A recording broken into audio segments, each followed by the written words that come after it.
Audio Jungle. नमस्कार, आपण पाहत आहात आदर्श महाराष्ट्र न्यूज। सहकार मंत्री बाबासाहेब पाटील यांनी घेतली आपल्या माणसांसोबत चहाची बैठक। म्हणाले, मी आजही मतदारसंघातील नाळ तुटून देणार नाही। राज्याचे सहकार मंत्री बाबासाहेब पाटील यांनी आपल्या मतदारसंघातील वायगाव पाठी येथे एका साध्या चहाच्या टपरीवर बसून सर्वसामान्य नागरिकांशी संवाद साधला। मंत्रीपद मिळाल्यानंतरही आपल्या जुन्या सवयी आणि लोकांशी असलेले नाते कायम असल्याचे त्यांनी दाखवून दिले।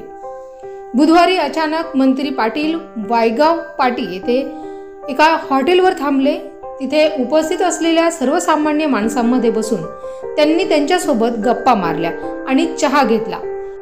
राजकारणातील व्यस्त वेळापत्रक असूनही त्यांनी आपल्या भागातील लोकांसाठी वेळ काढला। यावेळी बोलताना ते म्हणाले, मी जरी आज सहकार मंत्री असलो तरी माझ्या मतदारसंघाशी असलेली नाळ मी कधीच तुटू देणार नाही। मी जिथून घडलो त्या सोबत्यांच्या माणसांचा आपुलकीचा चहा मी नाकारू शकत नाही। यापूर्वीही येता जाता याच हॉटेलवर थांबून चहा घेण्याची त्यांची जुनी सवय आहे आणि आजही ती सवय कायम असल्याचे त्यांनी सांगितले। एका मोठ्या राजकीय पदावर असूनही सामान्य लोकांमध्ये सहज मिसळण्याच्या त्यांच्या या कृतीचे परिसरात कौतुक होत आहे। त्यांच्या या साध्या कृतीने जनतेमध्ये एक चांगला संदेश गेला असून लोकप्रतिनिधी आणि जनता यांच्यातील अंतर कमी होत असल्याचे दिसून आले।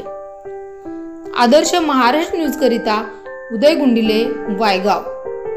अशाच नवनवीन अपडेट पाहण्यासाठी पाहत रहा आदर्श महाराष्ट्र न्यूज। धन्यवाद।